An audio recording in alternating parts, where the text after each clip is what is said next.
तो कैसे हो मेरे दोस्तों, राधे राधे। आप सबका बहुत बहुत स्वागत है कूल स्कूल में। एंड आई थिंक कि थोड़ा सा कॉन्ग्रेचुलेट करने में मैं लेट हुआ कि बहुत सारे हमारे जो दोस्त थे वो बैंकर्स बन चुके हैं। एंड रिसेंटली कुछ लोगों ने ज्वाइन भी कर लिया अपना बैंक, तो वो कुछ इश्यूज फेस कर रहे थे। तो मैंने सोचा कि क्यों ना आपको कुछ ऐसी बातें बताई जाए जो कि अगर मुझे शायद पता होती तो शायद मेरा जो पहला मंथ है वो और भी ज़्यादा खुशहाल बीतता। तो सबसे पहले अगर बात करी जाए, if you have recently joined और अबाउट टू ज्वाइन, तो काफ़ी सारी चीज़ें चेंज होने वाली, specially if you are a fresher और एकदम से आपकी लाइफ में चेंज होने वाला है। अभी आप सारा सारा दिन बैठ के पढ़ते थे और अब आपको पढ़ने के लिए टाइम निकालना पड़ेगा। अपार्ट फ्रॉम दैट आपको एक नई जगह जाना पड़ेगा। Every day you have to show up and work for 8 to 10 hours, और उसके बाद आपको एक अलग सेटिस्फेक्शन मिलेगी। See the difference between a private bank and government bank, जो कि मेरे को सबसे बढ़िया लगा था, वो ये था कि private bank is more focused on you know high profile clients. But government banks में, क्योंकि हम जब छोटे थे हम भी अपने ग्रैंड पेरेंट्स के साथ जब जाते थे और हम देखते थे कि उनको काम नहीं हो पा रहा, उनको भी धक्के खाने पड़ रहे हैं। तो when you are in a government bank, तो जब ऐसे लोग आएंगे आपके पास जो कि बहुत ज़्यादा एक्चुअली में ज़रूरतमंद होंगे, और देखोगे कि आसपास के जो आपके कलीग्स हैं वो उनकी हेल्प नहीं करना चाहते हैं। I don't know why, because there are such people, right? So when you will be able to help them, तो वो जो सेटिस्फेक्शन मिलेगी ना, I think that will be enough to consume all those bad environment or bad things that will be going to happen to you. तो कई बार ऐसा होता है कि हम बैंक में जाते हैं और जो हमारे कलीग्स हैं, क्योंकि वही एक्चुअली मैटर करता है। कोई भी बैंक अच्छा बुरा नहीं होता, आसपास के जो लोग होते हैं, because those are the people that you are going to be with for the next 3 or 4 years। I mean जब तक आप हो वहाँ पर, तो वो चीज़ बहुत मैटर करती है। तो अगर अभी तक आपने ज्वाइन नहीं करा और आपको ये लग रहा है कि यार ये कैसा बैंक मिल गया यार, इसके बारे में तो अच्छा नहीं सुना, तो भाई बैंक से कोई फ़र्क नहीं पड़ता है, सिर्फ आपके लोगों से फ़र्क पड़ता है। अगर आपके लोग अच्छे हैं तो आपकी लाइफ सेट है, और अगर नहीं अच्छे हैं that is going to make you ready for your upcoming life. Because आपको लाइफ में हर बार तो अच्छे लोग मिलेंगे नहीं, राइट? और अभी अगर बेकार मिलेंगे तो आप उनसे सीख जाओगे, शायद वो आपका फ़ायदा उठाए, शायद आप उनके लिए टू नाइस बन जाओ, या फिर उनको ना कर पाओ और इस चीज़ का वो फ़ायदा उठाकर आपको एक्सप्लॉइट करें। सो यहाँ से आप सीखोगे, ताकि दोबारा जब इंसान चेंज होते हैं और आप एक गेम की तरह एक लेवल से नेक्स्ट लेवल पे जाते हो, या फिर आपको न्यू लाइफ मिलती है, तो that is going to be completely different, and वो क्लीन स्लेट के साथ शुरू होगी। तो उस अपनी लाइफ को आप खुद अपने हिसाब से उसके पन्ने भर सकते हो और उसको खुद लिख सकते हो। तो आपको पता होगा कि यार वहाँ पर मेरे साथ हमेशा जब भी कोई टास्क दिया जाता था, मैं मना नहीं कर पाती थी या मना नहीं कर पाता था, तो मेरे ऊपर थूक दिया जाता था। तो you should be able to stand for yourself, right, the next time. तो वो चीज़ आपको सीखने को कब मिलेगी? अभी मिलेगी। और अभी जिनकी लाइफ बहुत ज़्यादा मस्त चल रही होगी, शायद नेक्स्ट टाइम जब उनके ऊपर कोई फोर्स करेगा तो वो मना नहीं कर पाएंगे। So later in the life they will be facing those things जो आपने ऑलरेडी कर चुके हो। That is going to be a great thing, right? इसके बाद अगर मैं बात करूँ तो अब कुछ लोगों को हो सकता है कि पोस्टिंग काफ़ी दूर मिले, राइट? और वो इस चीज़ का दुख मनाए कि यार मेरे को तो इतनी दूर पोस्टिंग देती। अरे भाई, this is not your whole life. आप एक बैंक के अंदर हो, हर कुछ सालों में आपका ट्रांसफ़र हो जाएगा। आपको लद्दाख से कन्याकुमारी तक भेज सकते हैं, गुजरात से आपको आसाम भेज सकते हैं, आपको पूरे इंडिया में घूमने को मौका मिल रहा है। आप इसको इस तरीके से देखो ना, तो ऐसा नहीं है कि it's going to be your life. And the most important thing is that if you are a good banker, if you want to be a good banker, then you have to upgrade yourself, right? आपको अपने आप को upgrade करना रहेगा, आपको और नई नई चीज़ें सीखनी पड़ेगी, नए नए सर्टिफिकेशंस लेने पड़ेंगे, आपको IIBF से अपनी नॉलेज को इन्हेंस करना पड़ेगा। जितना ज़्यादा अपने नॉलेज को इन्हेंस करोगे, आप उस ऑर्गेनाइजेशन के लिए एक एसेट बन जाओगे, और जो एसेट होता है उनको खास प्रोक्योर करते हैं। अब उससे मेरा क्या मतलब है? उससे मेरा ये मतलब है कि आपको फिर ब्रांच से उठाकर आपको भेज दिया जाएगा किसी HO के डिपार्टमेंट में, हेड ऑफिस के डिपार्टमेंट में। किसी भी चीज़ में आप एक्सेल कर सकते हो, आप फॉरेक्स में एक्सेल कर सकते हो, आप ट्रेजरी में एक्सेल कर सकते हो, कंप्लायंस में कर सकते हो। कोई भी ऐसा डिपार्टमेंट जिसमें आप बहुत अच्छा अगर परफॉर्म कर रहे हो, तो आपको उस पर्टिकुलर डिपार्टमेंट में रख दिया जाएगा, क्योंकि आप उसके अंदर, आप उसके लिए बहुत इंपॉर्टेंट भी तो हो। बैंक जो है इतनी बड़ी ऑर्गेनाइजेशन है, इतना बड़ा इंस्टीट्यूशन है, इतने बड़े लेवल पे काम करता है, तो ऑब्वियसली उतने बड़े लेवल के काम को मैनेज करने के लिए बहुत ज़्यादा हाईली स्किल्ड हमें प्रोफेशनल्स चाहिए। और अगर ब्रांच की बात करी जाए, तो ब्रांच का उसका बिल्कुल एक एंड पॉइंट है जो कस्टमर फेसिंग होता है, क्लाइंट फेसिंग होता है, जो उसका फेस ऑफ द बैंक होता है, राइट? अब फेस ऑफ द बैंक में तो आप क्लाइंट से बात कर रहे हो, तो it's more a service based industry, जहाँ पर आप क्लाइंट के साथ काम कर रहे हो और उनको कन्विंस कर रहे हो फॉर न्यू प्रोडक्ट्स, और वहाँ पर आप एक तरीके से सेल्स एंड मार्केटिंग कर रहे हो।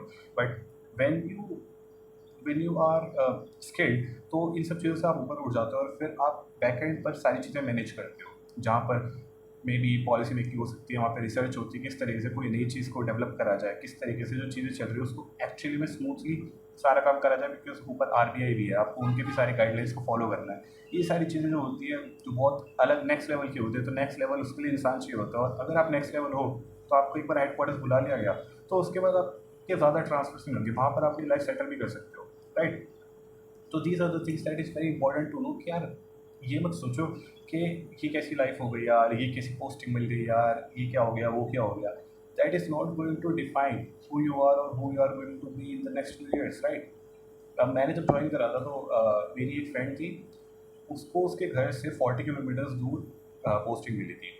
ऑल्दो घर के पास मिली थी बट 40 किलोमीटर्स दूर। तो ऐसे सिचुएशन में नॉर्मली पीपल थिंक यार वहाँ पर एक अलग से रूम क्या लेना, 40 किलोमीटर है तो घर से ही ट्रैवल करते हैं। But the thing is that घर से ट्रैवल करने में एक साइड में 1.5 से 2 घंटे लग रहे थे। Later on she got transfer to a nearby branch, but वहाँ पर उसको बहुत ही ज़्यादा लेट हो गया था क्योंकि वहाँ पे और ब्रांच के मेम्बर्स ही नहीं है। Another friend of mind, she was earning upwards of 1.5 or 2 lakhs before joining the bank. When she joined the bank, she was very disappointed with the salary कि यार यहाँ तो बड़ी कम मिलती है। मतलब you must be wondering कि यार अच्छी खासी तो मिलती है, but from a fresher from 0 to around 1 lakh is good. But अगर आप उससे डबल कमा रहे थे और उसके बाद आप हाफ पर आ रहे हो, that is bad. But you already knew about these things, ना, right? Before applying, before even sitting for the examination or after getting selected, you know. So why are you even getting disappointed? अगर आपकी rural posting हो रही है तो भी आपको disappoint होने की क्या ज़रूरत है।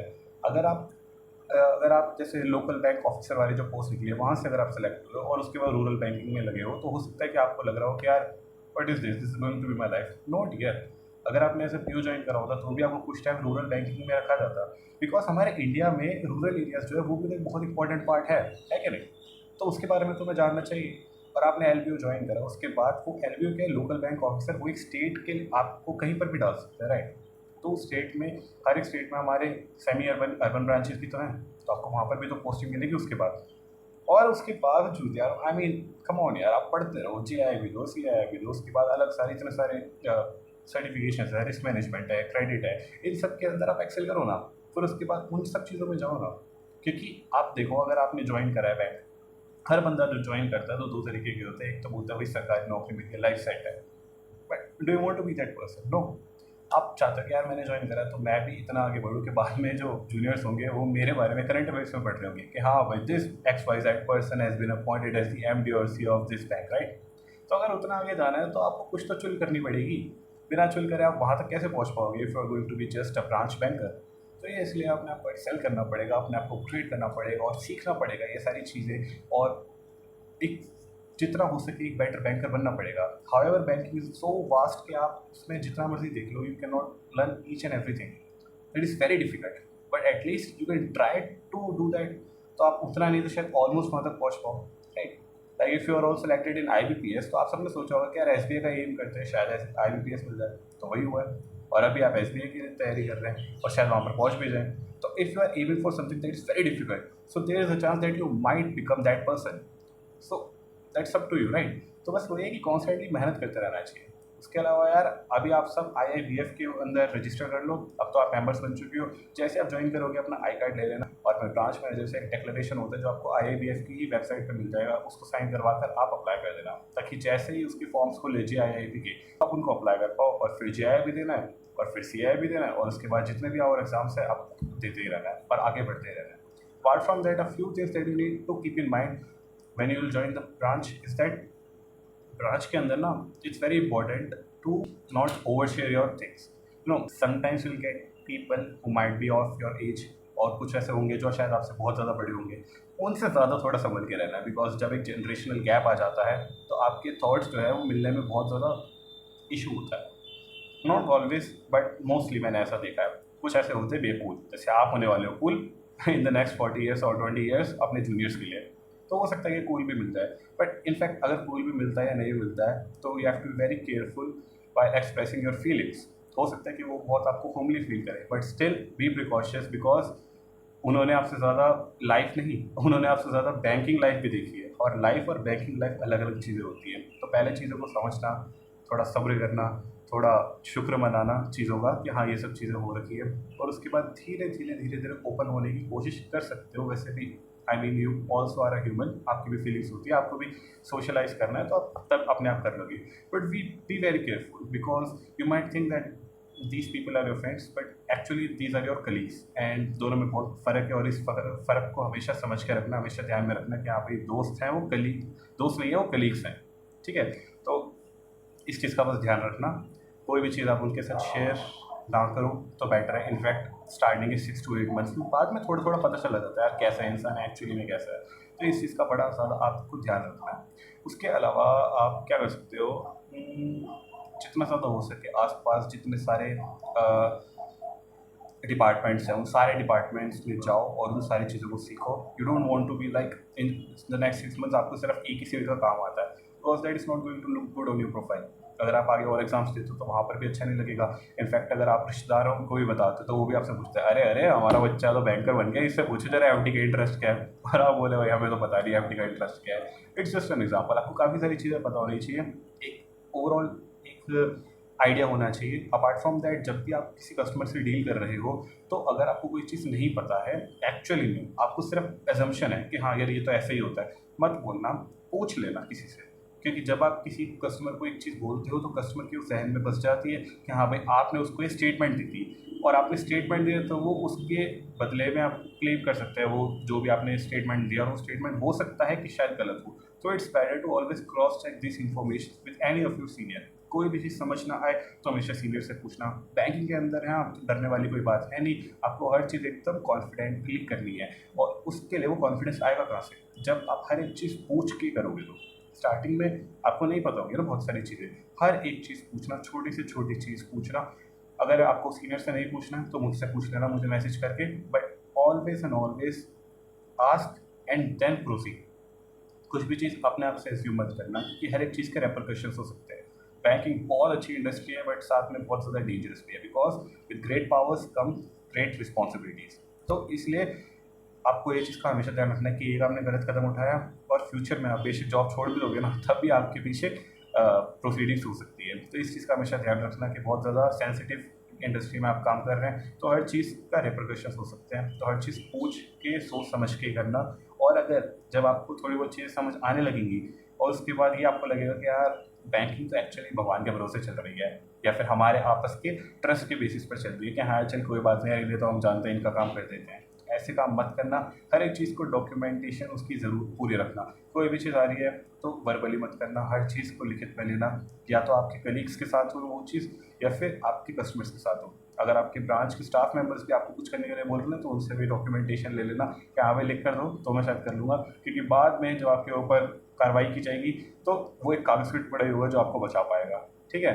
और ये कस्टमर का हर चीज़ में कंसेंट लेना है, कोई भी चीज़ ऐसे ही नहीं कर देनी है आउट ऑफ ट्रस्ट, बिकॉज आपकी आईडी जो यूज़ होती है तो उसके फुटप्रिंट्स होते हैं कि आपने किस पर्टिकुलर टाइम पर क्या क्या काम करा, उन सब की डिटेल्स निकल जाती है, right.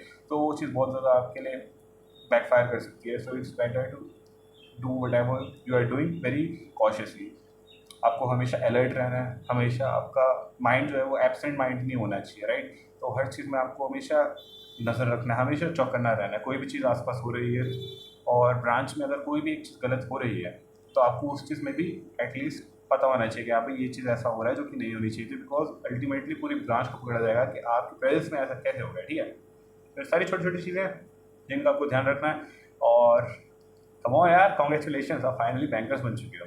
Now you also might be think यार काफ़ी सारी चीज़ें हैं जो कि बड़ी ज़्यादा हॉरिफाइंग से साउंड कर रही है, बट यू ऑल्सो सीन के State Bank of India, the world's India's biggest bank, उसके अंदर भी आप सुनते हो काफ़ी सारे लोग जो है वो नॉट वेरी सेटिस्फाइड है, राइट। तो उस केसेस में भी आपको ये चीज़ ध्यान रखनी है कि वो सारी न्यूज़ पहले भी आ रही थी ना जब आप तैयार कर रहे थे, उसके बाद भी आपने तैयारी करनी छोड़ी तो नहीं, कि आप कहीं ना कहीं बताता कि यार एसबीआई जैसा इतना बड़ा बैंक है उसके अंदर आपको सबसे ज़्यादा आप क्यों उसको एम करते हो, राइट। सैलरी तो थोड़े बहुत ही फर्क है, but why are you aiming SBI, because वो सबसे ज़्यादा रिस्पेक्टेड जॉब है in the eyes of our society, और उसी के लिए हम सब करते हैं, राइट। सोसाइटी में इज्जत पाने के लिए आज भी बच्चे 12th क्लास में बहुत ज़्यादा पढ़ाई करते हैं ताकि बहुत ज़्यादा अच्छे परसेंटेज आता है, बट किस लिए, अगर वो साइंस वाले स्टूडेंट थे, इंजीनियरिंग वाले या फिर नॉन इंजीनियरिंग वाले भी, तो या तो नीट की तैयारी करते थे, आईआईटी की तैयारी करते थे, उन्हें पता था कि हाँ भाई 12th के मार्क्स इंपॉर्टेंट नहीं है। बट अब तो कॉमर्स वाले भी और जो आर्ट्स वाले भी है वो भी सीयूईटी की तैयारी करते हैं, राइट। बट स्टिल तो society will be very happy if they see कि हाँ भाई हमारे बच्चे में तो 90+% आए हैं, तो सोसाइटी को कुछ करने के लिए करते हैं। However that doesn't matter. Similarly SBI के अंदर बस आपको रिस्पेक्ट मिलती है इसलिए ही तो आप जाते हो। Apart from that salaries everything are almost the same, ठीक है। और उल्टा एसबीआई में तो सुने बहुत ज़्यादा वर्क प्रेशर होता है, जिसकी वजह से आप देखते हो कितने सारे बंदों ने जॉब छोड़ दी एसबीआई की। बट स्टिल एसबीआई के अंदर जो जॉब छोड़ने वाली जो संख्या है ना 1-2% ही होती है। Still a large number of people are doing job in SBI and this no doubt कि अगर इतना बड़ा बैंक है तो ज़्यादा काम करने का प्रेशर भी होगा। But these people are managing these things, right. और एक बैंकिंग इंडस्ट्री से ज़्यादा वर्सेटाइल इंसान हो क्या ही हो सकता है, जिसको एक्यूरेसी भी चाहिए कि हाँ भाई जो भी काम हो रहा है एकदम सही होना चाहिए। अगर मैं छोटा सा एग्जांपल लूँ कि अगर आप 1 करोड़ की आरटीजीएस से एनईएफटी कर रहे हो और वो किसी दूसरे अकाउंट में चले गई तो भाई गई, आपके बैंक के अंदर भी नहीं है कि आप फटाफट उसको रेक्टिफाई कर लो। अगर वो उधर चले गए और उस बंदे ने खर्च कर दिया तो उसके पीछे कोर्ट प्रोसीडिंग होगी, केस वगैरह होगा, पुलिस एफआईआर होगी, कितना कुछ होगा। किस लिए? क्योंकि आप एक्यूरेट नहीं थे, आपने बस एक डिजिट गलत डाल दिया था, या फिर 1000 की जगह 1 लाख रुपए डाल दिए थे। You have to be very accurate and you have to be very efficient. आपकी स्पीड बहुत अच्छी होनी चाहिए, वरना बैठे रहोगे रात को 11-12 बजे तक अगर आपका काम कंप्लीट नहीं हुआ। क्योंकि देखो भाई काम तो आपने ही करना है, बैंक ने करवाना ही है। अगर आप आज छोड़ दोगे तो कल करना पड़ेगा। तो इट्स वेरी इंपॉर्टेंट कि आप एफिशिएंट भी हो, आप एक टाइम पर 2-3 काम करो। अब क्योंकि ऐसा नहीं होगा ना कि आपको सिर्फ एक ही काम दे दिया आप वही करते रहो, बहुत सारे काम होते हैं। कई बार ऐसा होगा कि और स्टाफ मेंबर्स नहीं आ रहे हैं, you are suppose to handle your branch, तो आपके ऊपर सारी जिम्मेदारी हो जाएगी, तो आपको सारे काम करने भी पड़ेंगे। तो आपको बहुत ज़्यादा एफिशिएंट भी होना होगा, अपनी स्पीड आपको बढ़ानी पड़ेगी। और तीसरी चीज़ क्या होती है, आपको नॉलेज होनी चाहिए। अगर आपको नॉलेज ही नहीं होगी तो आप कैसे बैंकिंग करोगे? तो इसलिए नॉलेज कलेक्ट करना बहुत ज़्यादा ज़रूरी है। कोई इंसान आपसे पूछ रहा है कि हाँ भाई फॉर्म 16 दे दो, फॉर्म 15 दे दो, या फिर लाइफ सर्टिफिकेट दे दो, तो ये सारी चीज़ें जो है कैसे आप मैनेज कर पाओगे? जो आपको नॉलेज होगी। तो it's very important to gain as much knowledge as you can in the in the beginning of your career. तभी तो आप आगे एक्सेल कर पाओगे, तभी तो आप एक वर्सेटाइल इंसान बन पाओगे, और तभी तो एक गवर्नमेंट बैंकर की एक नॉर्मल इंडस्ट्री में बहुत ज़्यादा वैल्यू होती है, क्योंकि आप उससे बहुत ज़्यादा काम कर चुके हो। इनफैक्ट अगर आपको उस इंडस्ट्री की नॉलेज ना भी हो, देन ऑल्सो दे नो कि यार इस बंदे ने अगर इतना सब कुछ मैनेज कर लिया है तो इसको ये तो डेफिनेटली आता ही होगा। और बैंकिंग के अंदर जो इतना ज़्यादा क्या कहते हैं काम होता है, और इतनी सारी जो तकलीफ़ें जो झेलनी पड़ती है, ये आपको हर एक इंडस्ट्री में झेलनी पड़ेंगी, बट यहाँ पे थोड़ी ज़्यादा होंगी। And that is what is going to make you ready for your next life, right. जितना ज़्यादा कोयले को तपाते हैं उसी में से तो हीरा निकल कर बनता है, राइट। तो आपको वो हीरा बनना है, तो इसलिए। और किसी भी इंडस्ट्री में काम कर लिया, हर जगह क्या मैं बोल सकते हैं बट कलेश होते हैं, हर जगह ही होते हैं। तो आप किसी से भी पूछ लो, कोई भी अपनी जॉब से खुश नहीं होगा। बट जब आप गिवन ऑल दिस थिंग्स, जब आप खुश हो गए ना, तो बड़ा मज़ा आएगा। तो लगेगा यार ये बंदा इस बैंक के अंदर से काम के बाद खुश कैसे है यार ये बंदा। तो पूरी फीलिंग है कि अलग ही ओवरवेलमिंग सी होगी। So I wish you all the best यार। आने वाले टाइम में दिखा दो सबको कि यार दुनिया एक तरफ है, मैं एक तरफ हूँ। तो ये चीज़ होनी चाहिए, हमेशा ऑफिसर की तरह ही सोचना चाहिए, right. Pushpak sir is always the originator of these kind of things. तो हमेशा एक अच्छे पॉजिटिव माइंड के साथ जाओ और देखो कि यार ये इशू इसको सॉल्व कर। अगर आपके लोग कोऑपरेटिव नहीं है तो स्टिल आपको उन नॉन कोऑपरेटिव पीपल के साथ कैसे डील करना है, क्योंकि इंसान तो आपको लाइफ में हर जगह मिलेंगे ना ऐसे जो आपके साथ कोऑपरेट ना करें। लेकिन आपको अपना क्या कहते हैं कूलनेस तो अपनी कम करनी नहीं, आपको भी धोनी की तरह कैप्टन कूल बन के दिखाना है। अगर वो आपको मैनेज नहीं कर पा रहा है तो आपको उनको मैनेज करना पड़ेगा। अगर वो सीनियर है तो भी you have to have that quality, you have to build that quality, because now you are in the big leagues. तो इसलिए ऑल द वेरी बेस्ट। बस मज़ा कर देना, ठीक है, मज़ा आना चाहिए। कोई भी दिक्कत हो हम बैठे हैं, फिर मिल जाएंगे, ठीक है। ऑल द बेस्ट, मिलेंगे बहुत जल्द, तब तक के लिए I am proud of you.